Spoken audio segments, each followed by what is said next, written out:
So I've been writing forever. And I guess I got really good at it. And I studied marketing since I was 14. I was addicted to marketing and learned about guerrilla marketing, as I'm sure you know, right? It's a completely different way of looking at marketing. Right. And that's what propelled my business to go from 0 to 5,000 customers back in early 80s. No internet, we're talking, no Facebooks, no nothing. And so that's where my whole background of marketing and copy and all this ideas of ideal customers and knowing who your niche is and all that, because again, I was speaking to only DJs and specialty DJs, and back then, before the whole popularity of ideal customers was. So that's where it all came from. And then I fast forward to like 2012, and I fell into a mastermind with a lot of the major influencers and people that we all know well, we all love them, and who are in the industry. And I had no idea who these people were. The Evan Pagans, the Mike Koenigs, you name them, they're all in this mastermind. And I'm like, who are these people? Wow. And yeah, so I was in there just to basically learn how to organize my desk, which, as you can see, is still not, it didn't accomplish that goal, right? So, and that's kind of what got me into this world. And then I started to move into helping entrepreneurs understand how to communicate on an authentic level, on a heartfelt level, and communicating like everything that StoryBrand talks about, like where it is, how you speak, how you talk, right? And rather than in the corporate world, take all that junk out and communicate your message. And I found that one of my specialties is really helping people dig down to like, who is your market and how can you speak to them and how can you differentiate to get in front of that customer. And it all comes down to copy. Right? You don't have to be a copywriter, but it all comes down to the words you say, how you position those words, and how you communicate to your market. So I'm addicted to this. I'm obsessed with it. And that's kind of where my whole forte is. So that's where my specialty is helping people get really clear on their market so they can then position and sell what they want to sell. Right. And I think from some of your posts and things I've seen, you're very active in the Kajabi group for people who are Kajabi users or customers. Yes. It's not just selling, it's trying to help people solve a problem. It is. And so focusing on that, and I love, that's one of the things that from a philosophy perspective, you're not really even selling. You're just helping people see that there is a solution to their problem. And I love the way StoryBrand in building a StoryBrand talks about it, which is either you've had that problem and it's been solved, or you've been able to help other people solve that problem. So you can empathize with, how that problem makes them feel, and you have the authority or the competency to solve that problem. And really, I think a lot of people overcomplicate communicating with words and think they have to be something they're not, instead of just presenting, hey, this is the problem I solve. Here's how I can help you solve it. And you're right. Yep. One of the things that I learned from StoryBrand was the fact that you need to, here was my mistake. I've been email marketing for a long time. Well, since 2012 is, I guess, when I really got into it. And one of the things that I made some major mistakes. The first major mistake I made was not even about email marketing. It was more about when I put up my first website, it was, I'm not going to put up these opt-in thingies on my website and be like everybody else. That's crazy. Why would I want to do that? Like a goofball, right? So for many, many years, I just didn't have a lead capture system because I wanted to be different. Yeah, it was crazy. And because I didn't understand it, I didn't want to be that guy, that guy. But you can still have that capture system, and you can be different. So I didn't really understand it back then. Then when I got into email marketing, or just build my list, again, for years. So now we're talking 2015, 16, even, Russ, okay? No calls to action. No, hey, do you want to buy stuff from me? Okay, nothing. It was just constant, just emails, consistently, 2-3 times a week. So imagine that for years, people would be getting these emails, and then you know what happens when And all of then a in the sudden back you of their say, head, they're saying, what does Joey want me to do?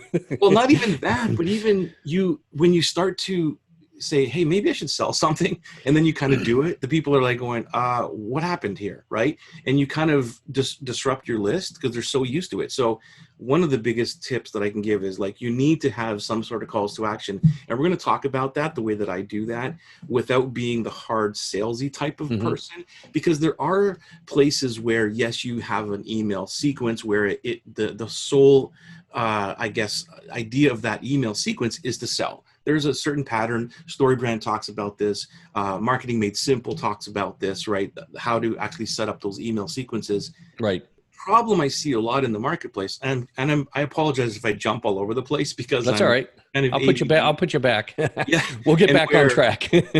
good, because when something hits my head, I want to talk about it. But what the problem I see a lot in the marketplace, and again, I'm not pointing any fingers because I've been down this road many times than anybody else has, but it's only about the sales sequence. Right. And then when they do that, it's like, well, I didn't get any sales or whatever, they opt out or whatever it is. And what I want to try to help people understand is, yes, you can do those, but then beyond that, what does the nurture sequence look like? What is the communication and the bonding sequence look like? And those are, and I shouldn't say sequence, it's more about constantly communicating.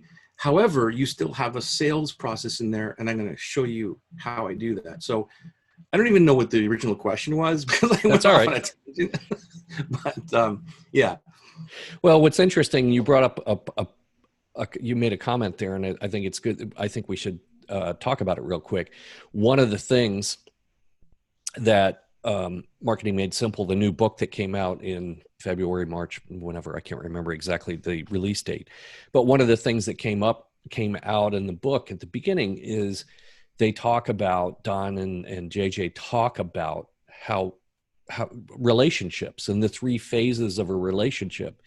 And unless you're selling a commodity, something where somebody just goes on Amazon and buys a widget from your store or something like that, if you're selling something that's a knowledge product or something that you need to use words to help people understand how it's going to make their lives better, how it's going to solve a problem for them, they need to trust you.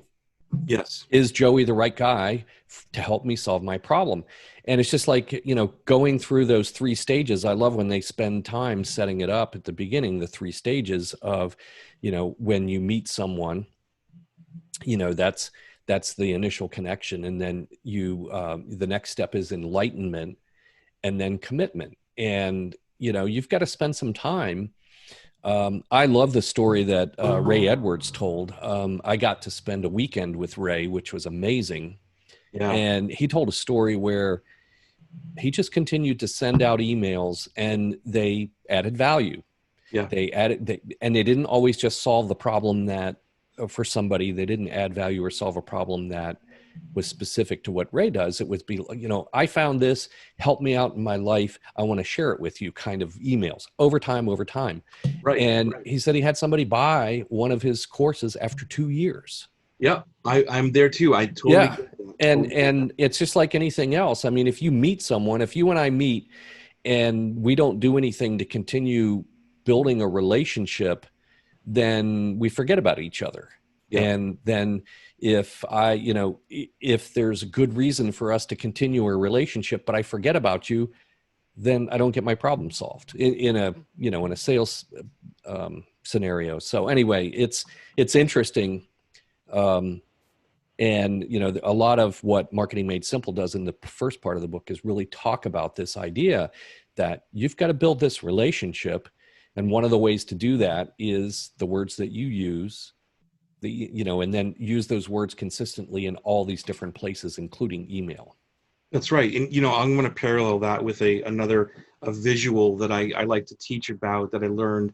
The first concept I learned this was from Eben Pagan back many moons ago, but it was basically that your crowd, your audience is a moving parade. And the way that I look at it is that when you look at marketing and email marketing specifically, and people are like, well, why should I continue to email if they didn't buy after my 4-day, cash machine or whatever you're doing?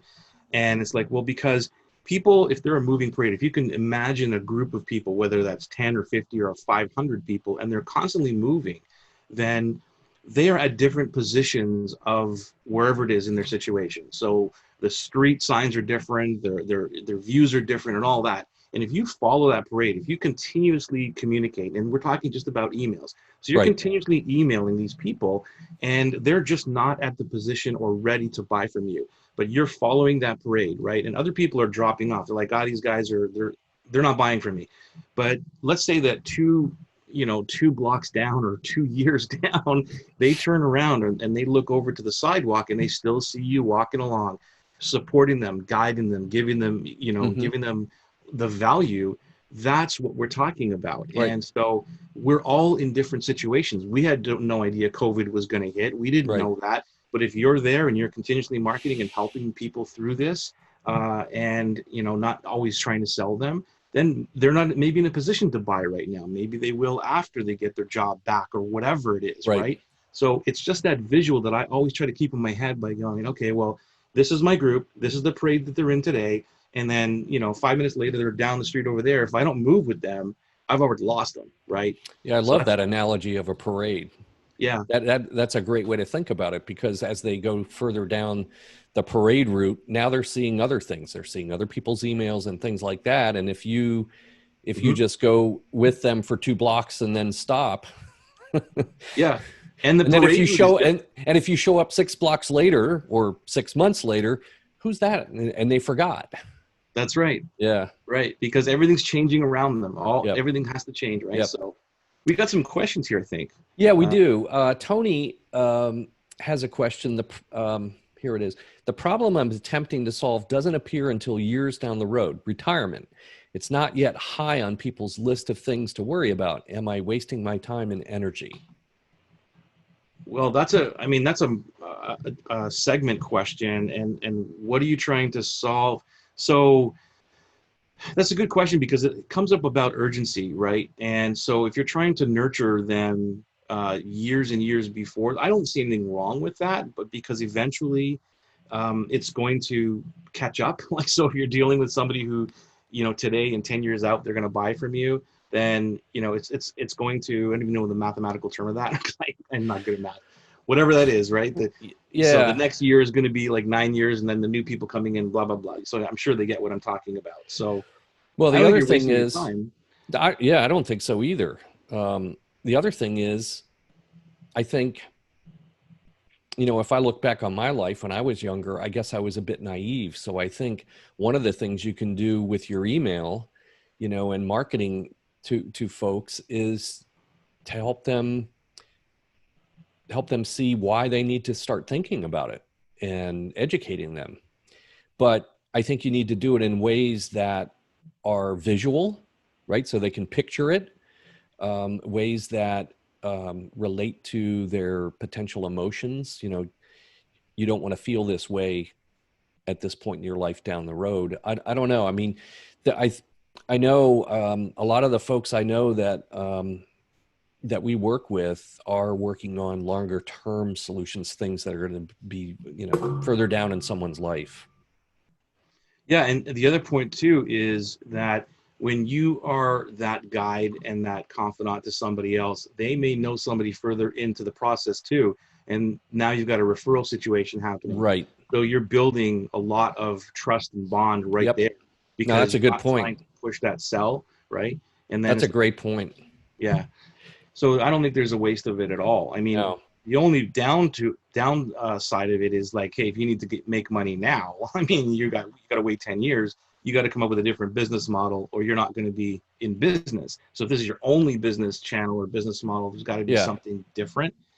So, but yeah, Well, one thing that pops into my head is, maybe you have some sort of a diagnostic or a checklist or questionnaire that helps them, kind of evaluate where they are, and it might uncover things they don't know about. And that would be immense value. And there again, even if they decide it's not for them at this point, they might know somebody that would benefit from that. So that that's might right. be an approach. Yeah, Let's see. Mary, let's see. they're all Mary, responding to Tony. It looks like. what's that? Well, Mary Ann had a question also. Where's that? Yeah, I got to look at all the comments.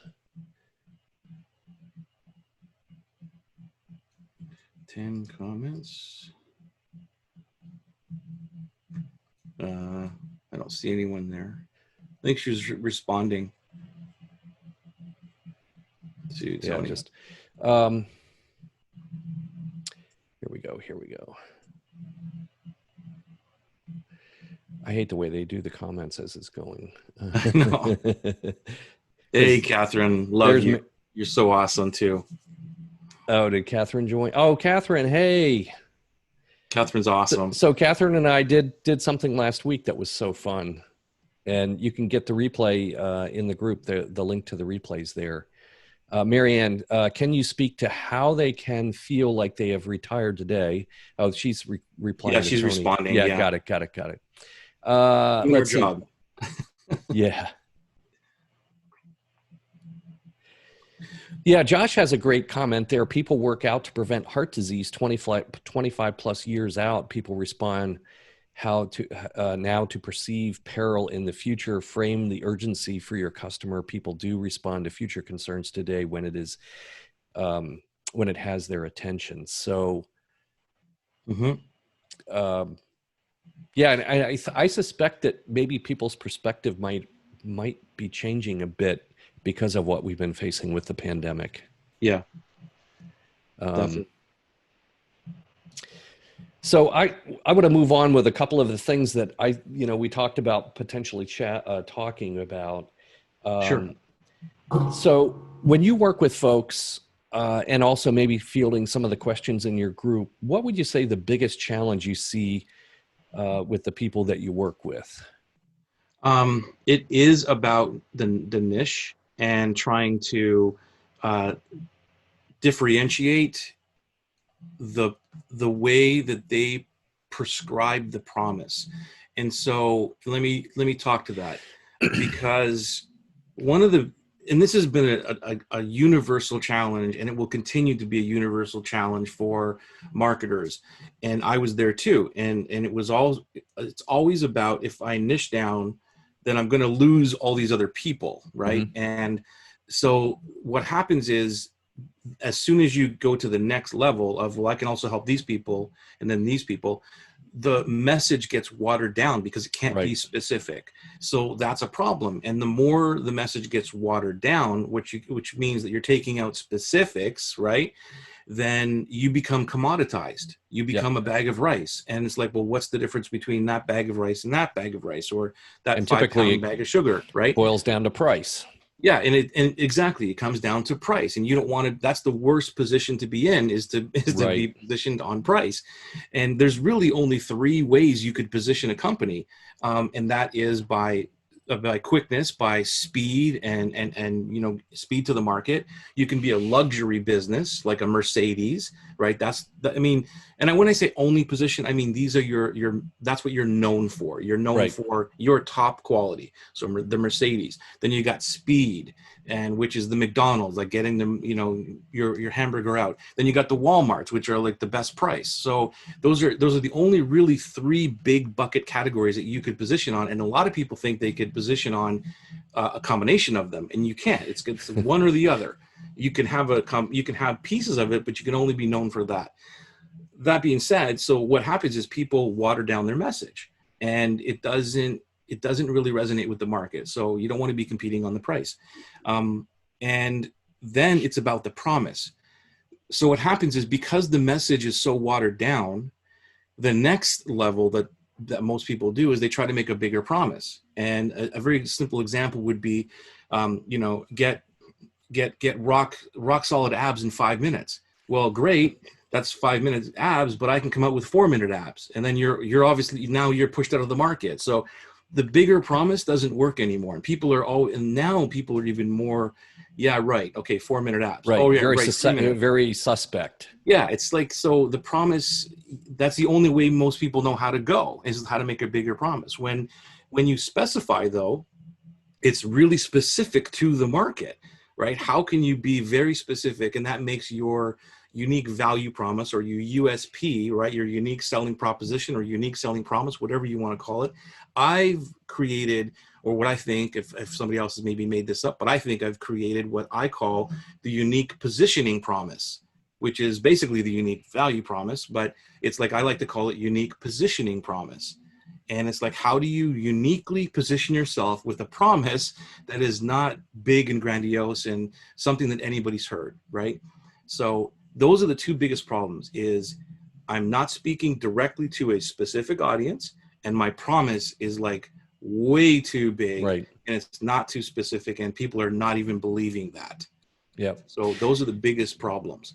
A great example that I've seen, I was talking to someone and they were helping people lose weight.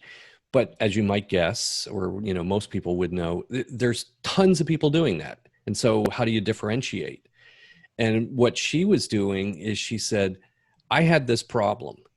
And if you're like me, where, normal diets, exercise weren't working, and you're like me, and this was your problem, I figured it out and I can help you. So she's going even, really down to Right.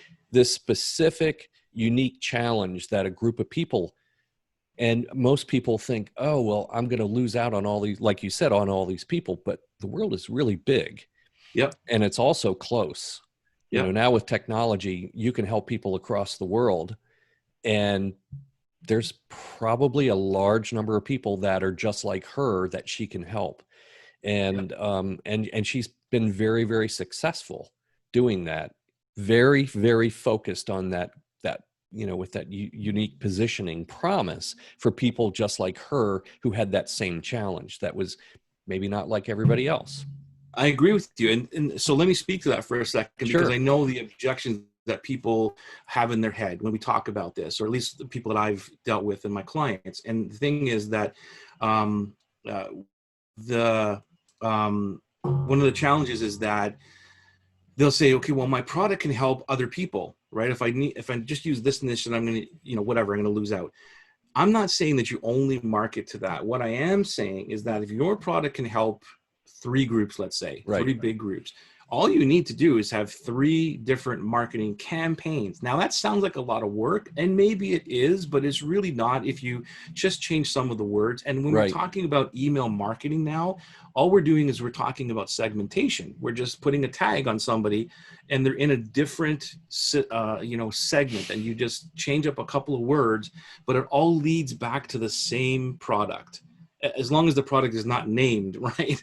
How to lose weight? How do you lose weight for moms that are pregnant and want to lose the belly fat or whatever, right? Yeah. So, but if it's a weight loss program and it's just called weight loss in 30 days, that could be positioned anything you want.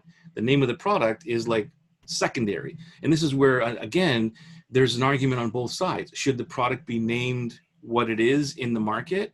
That's a great idea to niche the product. Or can we use the marketing, right, and the copy and the Facebook ads to talk about the problem that goes into the product, and the product name at that point, it doesn't matter. Really, it's kind of secondary. I shouldn't say it doesn't matter, but it's kind of secondary at that point, because it's leading in going, oh, okay, I'll just get his weight loss program in 30 days because it's going to help me do this. It's going to help me fix this problem. But I'm only speaking to one segment of the market, right? And I think the key there, that's a great point. I love that you talked about that, because I think the key there is focus on that smaller niche first, get that working really well, and then making the other 2 campaigns is really simple. Yes. Right. You clone that campaign, and then you go through it and say, okay, what do I need to change to address this other audience that's slightly different? So for instance, a good example of that might be that weight loss program that's targeted at women, right, who just had a baby, but, we just figured out that it really works well for men. So just take that same program, and now you're talking about the problem and how her solution helps men, but it's almost the same email campaign, but you just tweak it a little bit. It is, but I think the key there is, instead of trying to do 3 at once, just do 1 first. Yeah. And so this is a great point, because this is when I was teaching realtors how to email market. Realtors are really well known for, I help everybody do, I sell everything in every state. Right. You know what I mean? They're everything to everybody. All price points too, right? Yeah. All price points, which they're totally different markets. Yeah.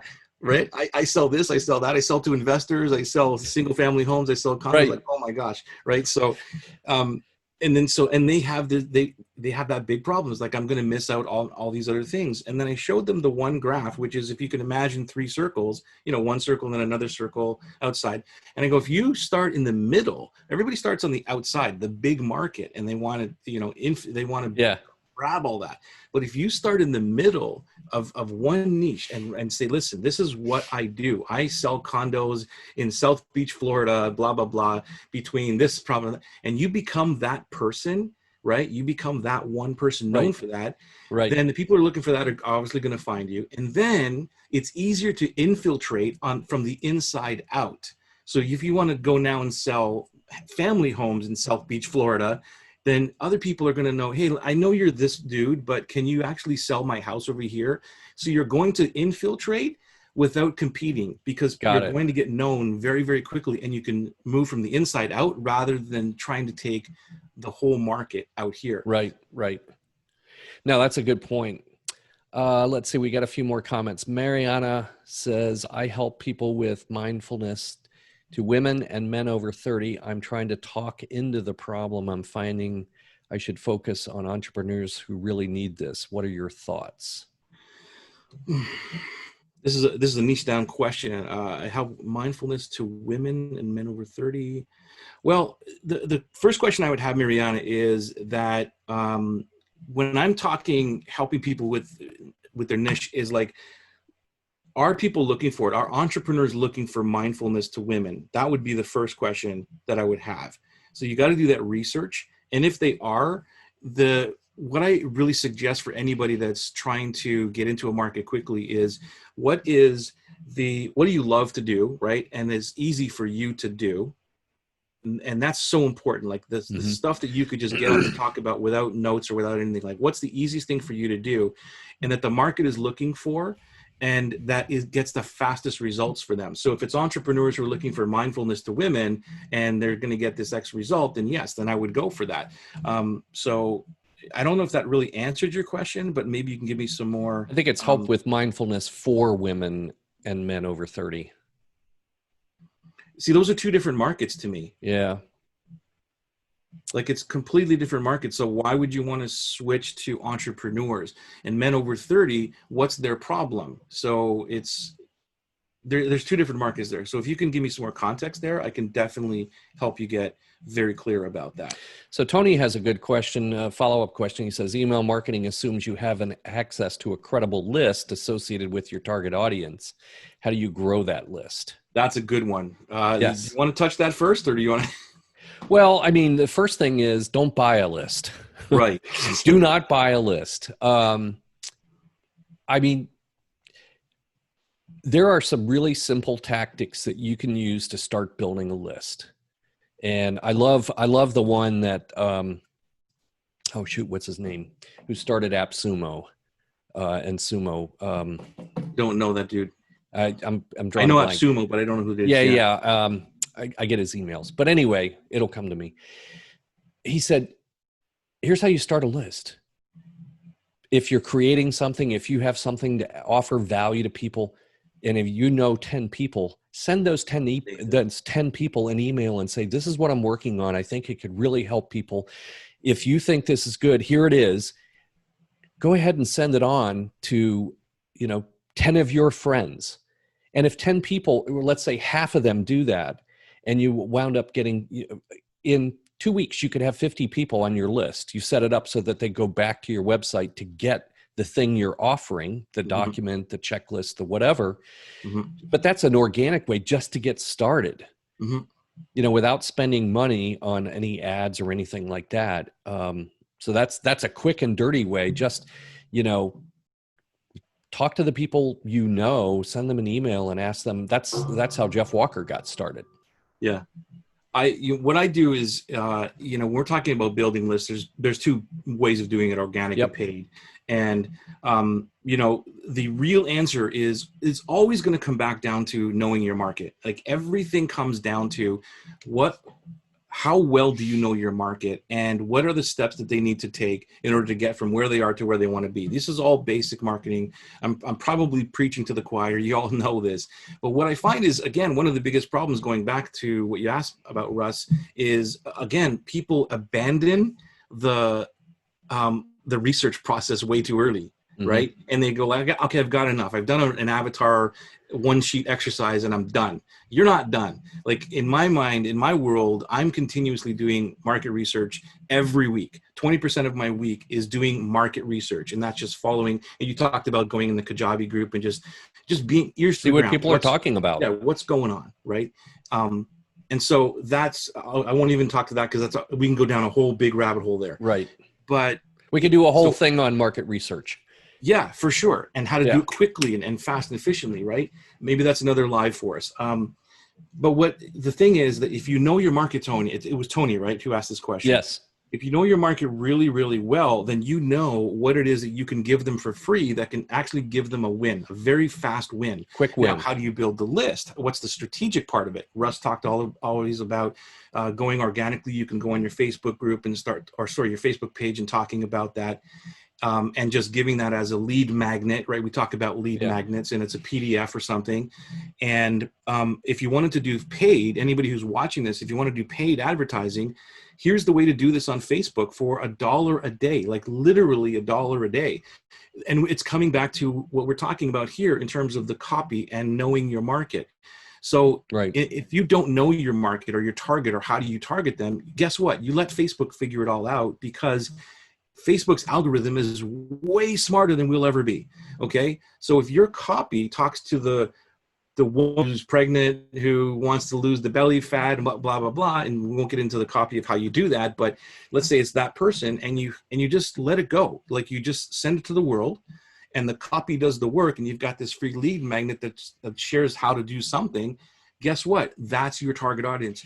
Facebook will find your target audience, and you could do this literally for $1 a day. It'll be a slower process, but it'll be faster than organic. All right. And then guess what? You can go hog wild crazy and up it to $2 a day. Once you start getting a couple opt-ins, like, right. And feed Facebook a little bit more money. But it doesn't have to be a huge budget to start building. I call it the Facebook organic way, right? Which is $1 a day. Who can't afford $1 a day, right? Yeah. So there's a lot of different ways to build your list. But if you look at the way StoryBrand started their business, gosh, almost 7 years ago, 6.5 years ago, they just started with a website. Now, granted, Donald Miller had a big following as an author, but they just started driving people to their homepage with an opt-in, and it was a simple PDF. And then later he came out with a three-part series, the 5-minute marketing or website makeover, marketing makeover, where it was just 3 videos. So, I mean, what I've done lately is I used to have a PDF on my website. I now have a little mini course that I created called Testimonials That Work. It took me a weekend to create the course. All I did is it didn't take a lot of work, because I just shared the process I use to create testimonials and gather feedback from the people I work with, and then create a testimonial. And that is highly valuable. When you go opt in to get it for free, it shows the value. I have the price, $97, with a line through it, and you get it for free, but it's valued at $97. But something like that's highly valuable. Now people, if they take the course, they know how to make a testimonial, and I can just start driving people. I've been driving people there with LinkedIn. I've been driving people there with Facebook, and within the group. So anyway, that's one of the ways. Catherine said, so I get to focus on individual audiences via different campaigns. How would you handle your StoryBrand one-liner on the homepage, which is what I'm tweaking right now? So Catherine, I understand you have different audiences, but what you want to do with your one-liner, that really you're stepping back and you're talking about your brand, right? Your overall brand, the Mm-hmm. big problem you solve, what your solution is, and then what the result is, what your customers result, that simple formula. And I have this question from a lot of clients. I worked with one business and they were a consulting firm, and I did 13 landing pages for them, and they have all these different offers. But I said, okay, stepping back, what do you stand for? What is the big Right. problem you're trying to solve? And they were educational consultants. They're trying to make education better, and they have all kinds of solutions. So you can kind of discuss in broad terms what you offer, and then what a representative result is, what the big result is. So you're doing it at the brand level, your overall brand. You can also have a one-liner for a specific audience where you're talking specifically to the problem that audience has. Right. See if we can get some more of the comments in here. Mariana says, let's see. If we don't get the time, Mariana, just to let you know, I can work with you inside the group as well a little bit in a thread to help you get a little bit clearer there. I don't know how much time we have here, but just to let you know. I don't want to leave her hanging. Let's see. I'm trying to see which automation, Christiana, and she is in Trinidad and Tobago. Nice. So we're getting folks from all over. Which email automation provider is better, HubSpot or ConvertKit? I don't know the answer to that question because I don't know HubSpot, and I've worked with a ConvertKit with a client before. So if I had to choose, I'd say ConvertKit. HubSpot, I think, is a little bit more expensive from my understanding, but I don't know the answer to that. I don't want to say something. Yeah, I don't either. I know a lot of people that use ConvertKit. I know a few that use HubSpot. I don't have any inside tracks. Sorry about that. I know a couple of people who do use ConvertKit. I actually think Andre Chepron uses that now. Very big email marketer. So I would lean towards that. Way more than email marketing platform. Catherine says HubSpot is way more than email marketing platform. Yeah, it's huge. I will actually connect with you, Mariana, inside the group. We'll just start another thread and I'll help you through there, no problem. Because I don't want to leave you hanging. I want to get you clear on your market. It's something I love to do. I'm obsessed with it. So I really want to help you out. So a couple of things I do want to cover just to make sure we cover off on these. And then, like you said, we could go down a rabbit hole in another Facebook Live around market research.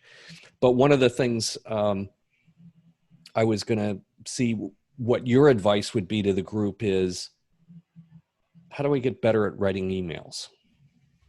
Yeah, that's a really good one.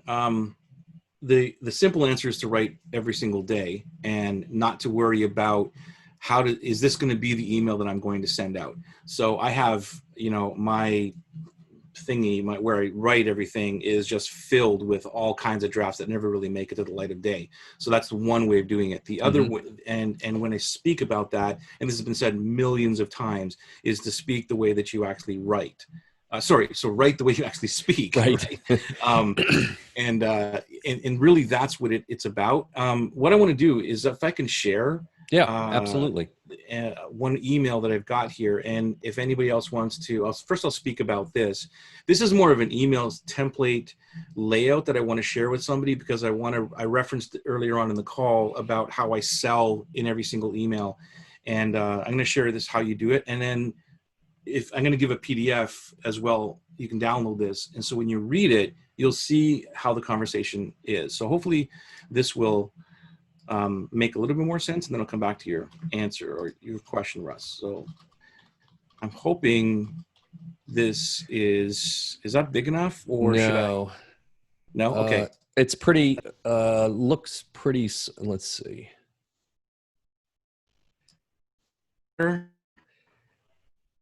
It's weird because it looks like it's really narrow.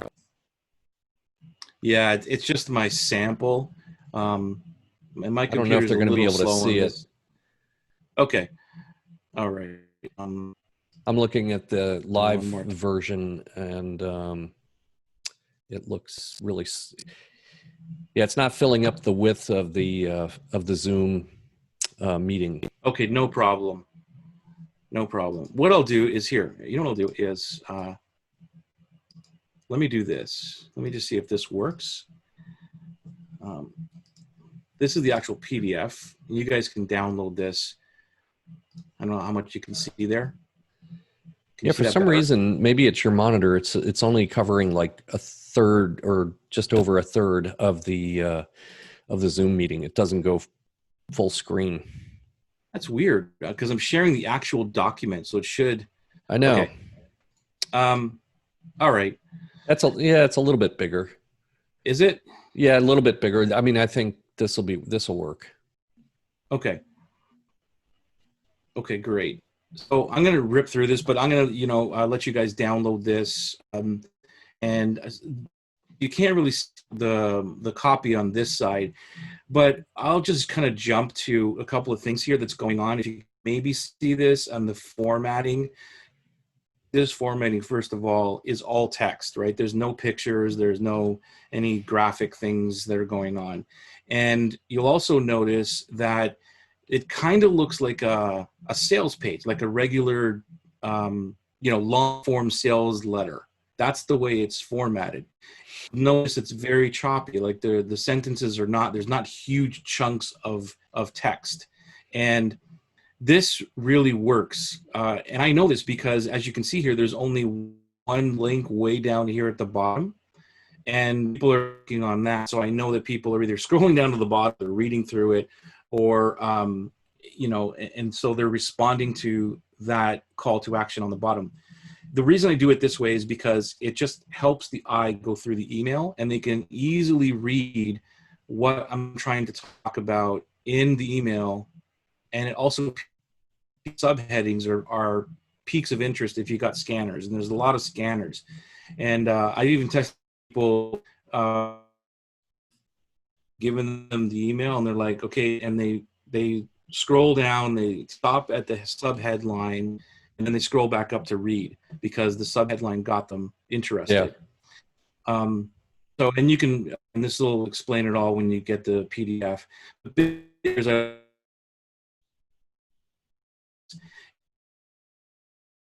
extremely well, and this is basically in every down, and it's really after everything you've talked about, and this is always leading to some kind of offer or free download or whatever. And an old new emails, you have like 5 different options, and it's so the whole point of this entire email. I don't know if you can see me highlight that, but is in the by the way. It's the subtle transition from the email in yes that is the magic, yeah. Right? Not sure if you saw all that, but hopefully you did. If not, you can get download. Let me put that in. Where should I put that, Russ? You can put it in the comments. And it'll also wind up in the files too. The other thing I notice about your email is white space is your friend. Yes. I literally won't read an email if it's all bunched together. I just, if the subject line is intriguing and I open it and then I start to see, and I just give up right away. Yeah. So there, let me grab the URL where you can grab that and go over to the comment. Here's the PDF. That's where everybody can get it. All right, so cool. Oh, so Cheryl saw the full screen. Okay, so that's... Yeah, it's weird. It's weird, but everybody can grab that and read through it. Thanks for sharing that. You bet. So one of the things I think would be good to review is what should an email accomplish? And we already talked about it's got to solve a problem. Great if you can have an email that solves a problem. Another one is offer value.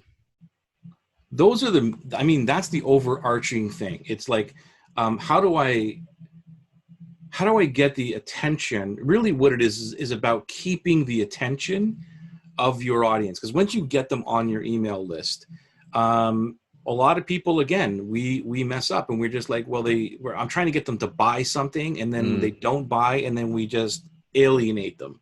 Right. And the most valuable commodity, or whatever you want to call it, the most valuable thing is people's attention these days. And so your job is to keep their attention. And when you have someone's attention, then you can get them to give you some money later on. So the job of the email really is, how do I keep their attention today?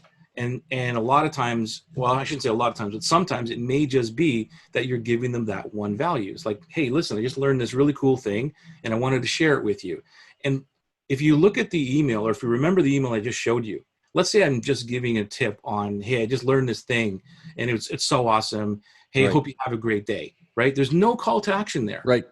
But guess what? The Super PS has the thing going, by the way, if you ever wanted to work with me, or you ever wanted to get a coaching call, or whatever it is, it's there. But it's so subtle, Russ, that it's like there's always a call to action going on. Right.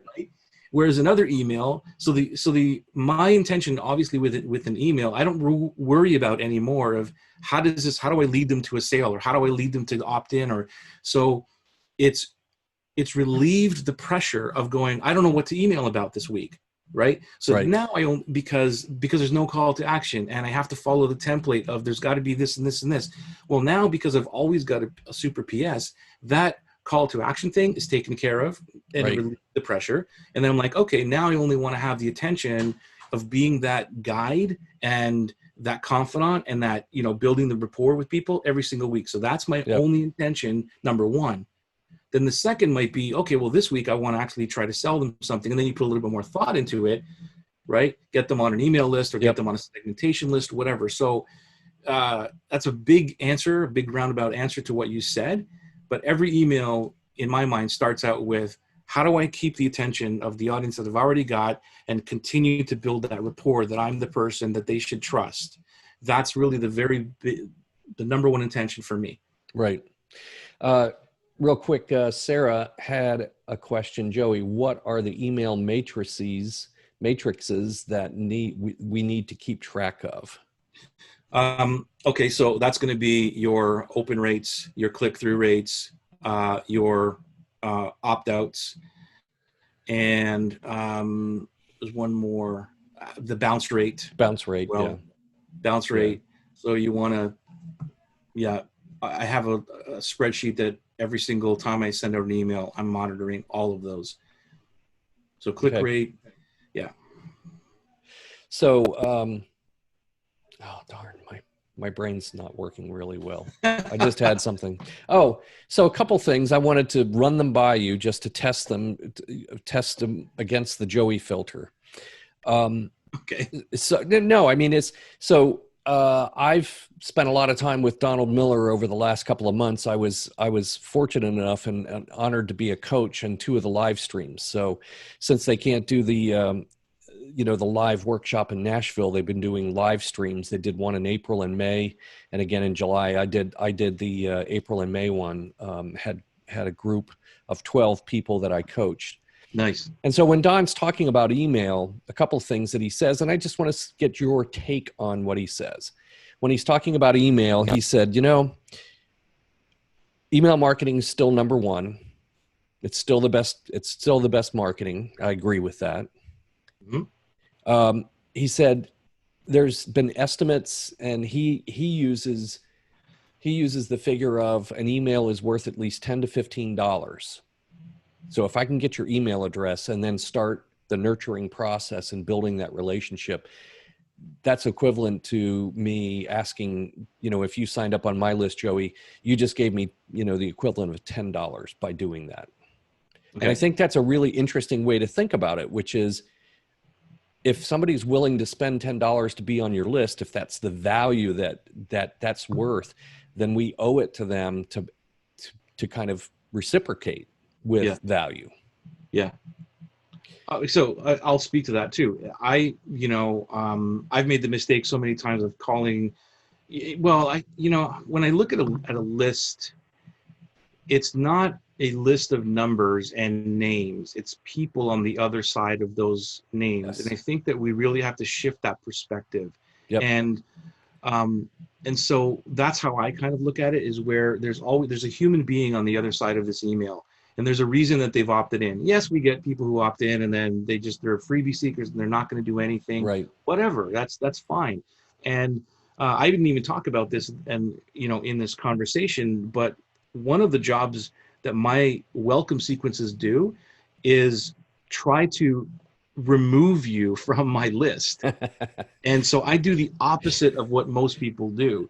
I'm trying, and the reason I'm doing that is not aggressively saying get off my list. I'm just saying, here's who I am. We talked about positioning, right? You right. need the positioning, and I'm positioning. I'm saying right up front, here's who I am. Here's what I stand for.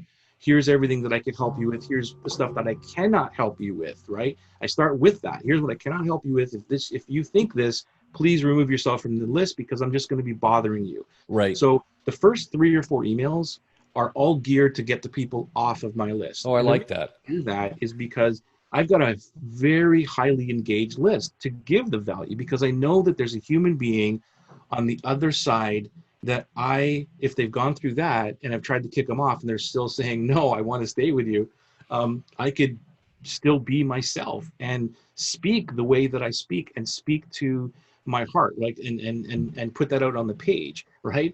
And you're also getting confirmation that you're effectively adding value to them. Mm-hmm. So it's like, okay, these are my people. I know that what I'm doing is adding value to them. That's right. Yep. And so I don't get offended when anybody opts out, right? Right. I try to get them opted out because, again, I only want my tribe. I only want people that I know that when I speak, they're aligned with that. So in a roundabout way, that's kind of, how I look at the list itself. So I don't look at them as a number or just emails. There's people. So they're valuable. Every single one of those people are valuable. One other thing I want to bring up, which has nothing really to do with the question, but it's important, where people, a lot of people who say, I've only got a list of 50 people or 100 people. And I'm like, only. And I said, imagine if you invited all those 100 people to your house. Would you think that's small? I don't think so, right? So just a little bit absolutely. on, yeah. The other thing that I thought was interesting, and it is interesting, is so one of the things that StoryBrand's been doing and Donald's been doing is he's been running this podcast for several years now. And so every Monday, it's kind of like the weekly, here's what's going on email. You get an email that says, this is the podcast that we did. And then whatever else is going on. Sometimes it's a free webinar or whatever. And his perspective on this is interesting. And I think it's valid. He said, a lot of times, think about it.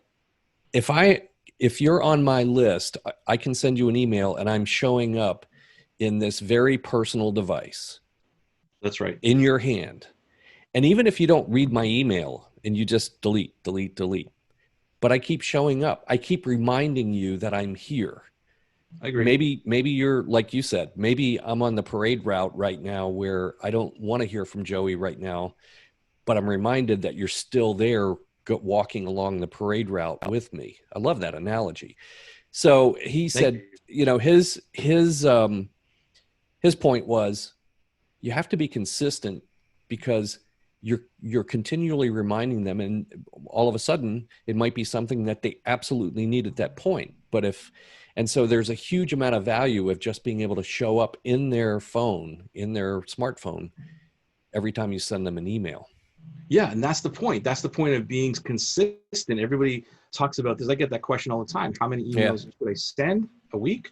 And all this other. And I think it's if it's not at least once a week, you should be doing it more. Twice a week would be the average, I would say, to everybody. And a lot of people freak out, like, wow, that's a lot of emails. But you got to think about this, okay? We have this device on our hands, and we are not sitting there going, okay, Russ, when is your email coming? I'm waiting for Russ's email. Where is that email, right? They're It not didn't come today. What's happened? Yeah, they're not waiting for our email. Right. Like right. I like to get the ego boost myself, right? But nobody's waiting for Joey's email, right? So yeah, you might be sending, if somebody gets your two emails a week or something and they think it's too much, they're probably not never going to buy from you. They're not your market. Allow them to opt out, and that's okay. Right. If you are sending 2 emails a week or even 1 email a week and it's always buy, that's no good either. Well, you're not adding value. Right? Yeah. Right. So it's all in context. And you're right. So Don's right. I totally agree with him. It's like, hey, if you want to delete this email, that's fantastic. But next week you're going to delete the email again, but you're going to see my name. And eventually you might open that email and read the value of it. Or here's the free webinar that I just did on this thingy. Go check it out. Yeah. And you get value there. So the parade route thingy is why I always look at it from that point of view, because that's when, they're walking along and they're going, hey, wait a second. I remember Russ. Oh yeah, there he is. Hey man, can I ask you a question? Right? Yeah. And you're right there. Right. So right. You're totally that's great. So we've gone more than an hour, which is great. This has been a great discussion. Thank you, man. I haven't seen any other, well, it might be frozen. Wait. Trying to see if there was any other questions. So I guess in closing, top 3 tips that you might want to share. Top 3 tips. Consistency in emails. Mm-hmm. Be consistent. Segment your audience. And spend the time to send to those different, even if it's the same exact email. If you're going to do a broadcast to 1,000 people and you've got 3 segments, take the time to not press the big magic button to send to 1,000 and split those up into 300 people, whatever the math works out to, right? And just spend the time to tweak that email. Do the effort to speak directly to those people. And the next tip would be speak the way you or write the way you talk. Don't be afraid to be yourself in the email, because that's what's going to build your tribe, and it's also going to bond with the audience. And then another tip, number 4, would be do the 80-20 rule in terms of selling and value. So 80% value, 20% selling. Yep. I love Catherine made a comment earlier. She said, I talk my emails into Google Voice, so it has my voice, and then move to email and slightly edit. So she's actually speaking what she wants to say and then, cleaning it up with editing, which is a great tip. It is a great tip, because, a lot of people don't know when people try to write, they turn into writers or authors, or try to become authors subconsciously. Yeah. I've been doing this since I was knee high to a grasshopper. So to me, my best format is writing. So I write exactly how I talk. So, but for most people, that's a great tip, and because they try to turn into authors for some reason, right? So thanks. Well, and the other thing you can do is, if you do wind up starting typing, you're creating the content, read it out loud. Oh, that's a huge tip. And see what it sounds like. And all of a sudden it goes, well, that was weird. That doesn't sound right. Or I would never say that. And then, so just read it out loud and see how it flows and see if it's you. Yeah, we need to do a part 2 of this, because you're bringing up so many great points that I didn't even speak about. And you're right. Every single email that I send out, I send to my phone, and I read it on my phone, first of all, to see the formatting, to see how it lays out, because most people are reading on the phone. And every single time I'll read it out loud, and there's always a piece that just doesn't translate from one paragraph to the next or whatever. I'm like, that didn't make any sense. And I go back and edit it, then I broadcast it. So awesome point. Thank you for bringing that up. No, that's a great tip. Yeah. And mobile is huge. And if you look at some of the people that, so Catherine and I were in Jeff Walker's PLF Live back in May. Mm-hmm. And you look at Jeff, I don't know how big his list is, but it's big. Mm-hmm. But every single email I get from Jeff is just plain text. Yes. And it's, narrow so that it looks fine on mobile. And I don't need all the graphics. I know who Jeff is. The graphics don't, all the pretty pictures and all of that don't mean, anything to me. It's the content and how it's going to add value. And that's the other tip too, is just do text. You don't need anything plain else. Text. And if you want to look at, here's another tip for the Google. So if you're writing it in Google or even in Microsoft Word, but most of my stuff is in Google. And what you do is you put the at the top, what's it called? The margins. So on the margin, on the ruler, put it to 3.5, right? From the right side. And now you've got that narrow, how it's going to look on mobile. And so when you start actually writing it in the Google Doc, it'll format kind of like it's going to exactly look on your mobile. And then you can make decisions right then and there of like, wow, that text is too long or that paragraph is too long. Right. So that's another tip. All right. One last one. This is bonus question. Chris says, do you have advice for reaching millennials with email? It depends on what he's asking about. Like, so where, like on the Facebooks,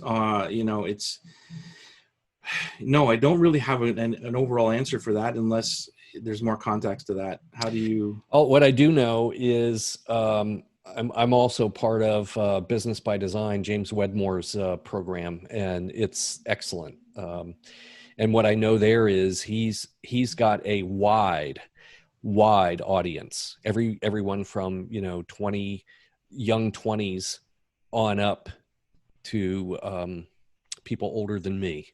And he's doing the same thing. Your plain text emails, and they tend to be very effective because they're all about adding value, solving a problem. And then when he does a launch or does any type of course, he just over delivers. I mean, he had a free course, your first 100 leads, and he could have easily charged $300 for that course. And it was a lead magnet.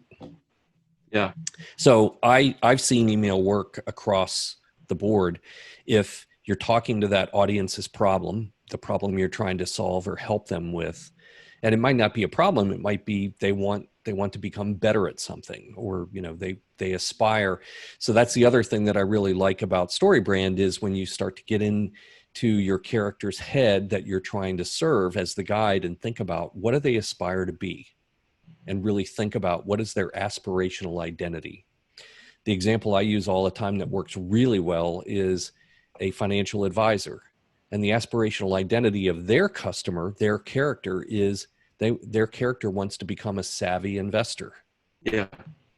Doesn't mean that they're going to do all the investing, but they want to be perceived as someone who's savvy about investing. So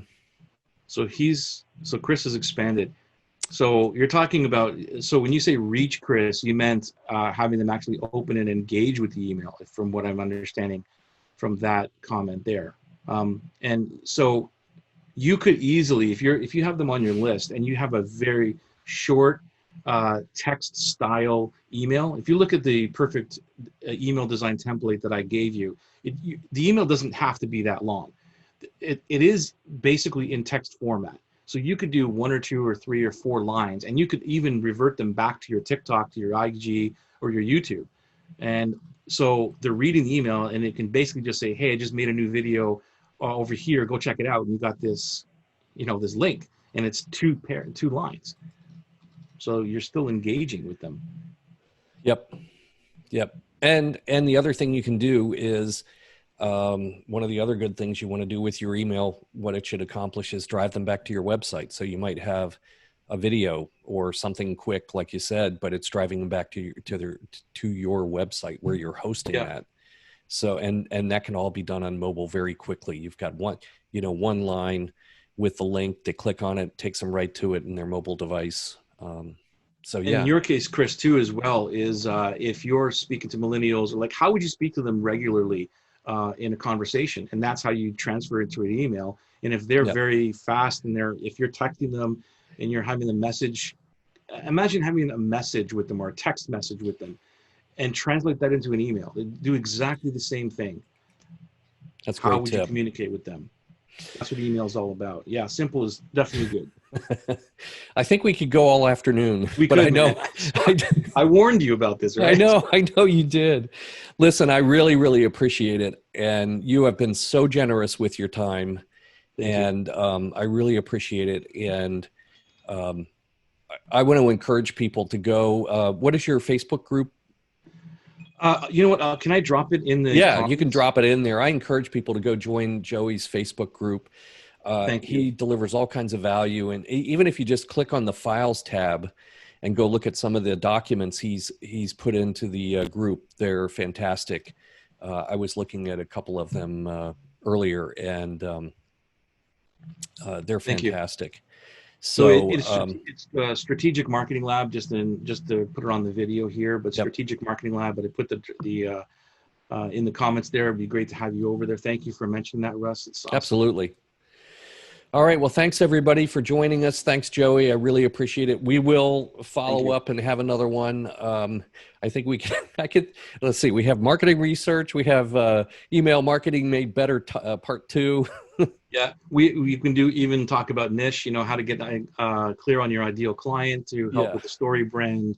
You know, message and yeah. Yep. Anytime, my friend. Thank you for having me. I totally, honor and appreciate everything that you're doing. Absolutely. Thank Love the you. Story Brand. And by the way, one big plug for Story Brand. And, I really want to say that, like, my site, I'm still working on it. I'm like the shoemaker, right? Like, I help Yeah, I everybody know. else with my stuff. Anyway, so I tweak a little bit here and there. And it was funny because I just got a client who specifically said that when they went to the page, the three things that you do, Yeah. right? Yeah. They said that totally got me right there. The reason I went to hire you is because of you said exactly what I'm looking for, and that is totally because of StoryBrand. Yeah. So if you haven't read through StoryBrand, it will totally change your marketing and make it simple for people to understand exactly what you do if you break it down into those 3-step things. Yep. At least it worked for me.